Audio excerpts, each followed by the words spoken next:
আসসালামু আলাইকুম everyone, welcome back to my new video. চলে এসেছি আপনাদের মাঝে আবারও নতুন আরেকটি ভিডিও নিয়ে। আজকে আমি আপনাদের সাথে শেয়ার করব আমার খুবই পছন্দের একটি জায়গা, আর সেই জায়গাটি হলো আমার নিজের হাতে ভালোবাসা দিয়ে গড়ে তোলা ছোট্ট ছাদ বাগান। অনেকেই আমার ছাদ বাগানটা দেখতে চেয়েছেন, তাই ভাবলাম আজকে আপনাদের পুরো বাগানটা ঘুরে ঘুরে দেখাই। তো চলুন আর দেরি না করে ভিডিওটি শুরু করি। শুরুতেই আমি যাচ্ছি আমার ছোট্ট এই ছাদ বাগানে। এই ছাদ বাগানটা আমার কাছে শুধু কয়েকটা গাছের সমষ্টি নয়, এটা আমার ভালোবাসা, আমার যত্ন আর আমার অবসরের সঙ্গী। তবে একটা কথা না বললেই নয়, আমার এই ছাদ বাগানটা শুধু আমার একার দ্বারাই কিন্তু পসিবল হয়ে ওঠেনি। আমি যতটা সময় আর যত্ন দিয়েছি তার থেকেও বেশি পরিশ্রম করেছেন আমার আব্বু আম্মু। সত্যি বলতে এই বাগানটা এত সুন্দর করে গড়ে ওঠার পেছনে তাদের অবদান আমার চেয়েও অনেক বেশি। আমি যেমন গাছগুলোর পরিচর্যা করি, ঠিক তেমনি আমার আব্বু আম্মু প্রতিদিন সমানভাবে গাছগুলোর যত্ন নেয়। তাদের সহযোগিতা আর ভালোবাসা না থাকলে হয়তো আজ এই ছাদ বাগানটা এত সুন্দরভাবে গড়ে উঠতে পারতো না। তাই এই বাগানের প্রতিটি গাছের সঙ্গে যেমন আমার ভালোবাসা জড়িয়ে আছে,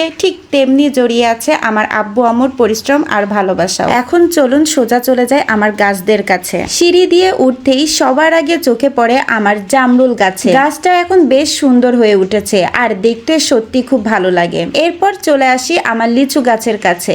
এখনো ছোট হলেও অনেক যত্ন নিয়ে বড় করছি, আশা করছি ভবিষ্যতে অনেক সুন্দর ফল দিবে। এইবার দেখুন আমার তেঁতুল গাছ। ছাদ বাগানে এমন একটি গাছ থাকলে আলাদা একটা ভালো লাগা কাজ করে। এইবার চলে এলাম আমার সবচেয়ে প্রিয় অংশে, আম গাছের কাছে। আর আমার সব ফলদের মধ্যে সব থেকে বেশি পছন্দের ফল হলো আম। প্রায় 4 থেকে 5 রকম জাতের আম আমি লাগিয়েছি, প্রতিটি গাছই আমার খুব যত্ন। এরপর রয়েছে আমার পেয়ারা গাছ, এটাও কিন্তু খুব সুন্দরভাবে বেড়ে উঠেছে আর কয়েকবার পেয়ারা দিয়েছে। এইবার চলে আসি আমার এই বেদানা গাছটার কাছে। এই গাছটাতে এবার অনেক সুন্দর বেদানা ধরেছে। এরই মধ্যে কয়েকটা আমি পেরেছি আর এখনো 4 থেকে 5টা বেদানা গাছেই আছে। মজার ব্যাপার হলো বেদানাগুলো কিন্তু ধীরে ধীরে লাল হয়ে উঠছে, দেখতে কিন্তু সত্যি দারুণ লাগছে। এরপর রয়েছে আমার লেবু গাছ। প্রয়োজনের সময় আমি নিজের বাগান থেকে লেবু নিতে পারি, এটা সত্যি অন্যরকম একটা আনন্দ। এখানে আছে আমার সবেদা গাছ। গাছটাতে এখন ছোট ছোট সবেদা ধরেছে, আশা করছি বড় হলে খেতেও খুব মজা হবে। অবশেষে দেখুন আমার পেঁপে গাছ,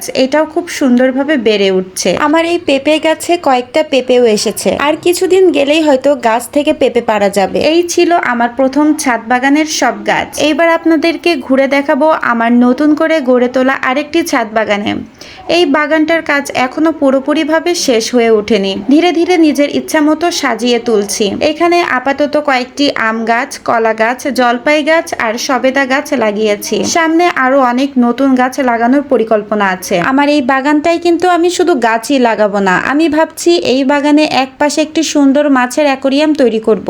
সেই অনুযায়ী জায়গাটাও প্রস্তুত করে রেখেছি, আর ছাদের 2 পাশেই বসার সুন্দর ব্যবস্থা করেছি। সত্যি বলতে যখনই মনটা একটু খারাপ থাকে আমি এখানে এসে কিছুক্ষণ বসে থাকি। চারপাশের সবুজ গাছপালা, খোলা আকাশ আর শান্ত পরিবেশ আমার মনটা খুব সহজেই ভালো করে দেয়। এই জায়গাটা আমার কাছে শুধু একটা ছাদ বাগান নয়, এটা আমার মানসিক শান্তির একটা ছোট ঠিকানা। আর শুধু আমিই না, বিকাল হলে আমার ফ্যামিলির সবাই মিলে আমরা একসাথে এই জায়গাটায় এসে বসে থাকি। আমার এই বাগানটা একদম পরিপূর্ণ কমপ্লিট হয়ে গেলে তখনও আমি আপনাদের সাথে শেয়ার করব। তো এই ছিল আমার আজকের ছাদ বাগানের ভ্রমণ। আশা করি আপনাদের ভালো লেগেছে।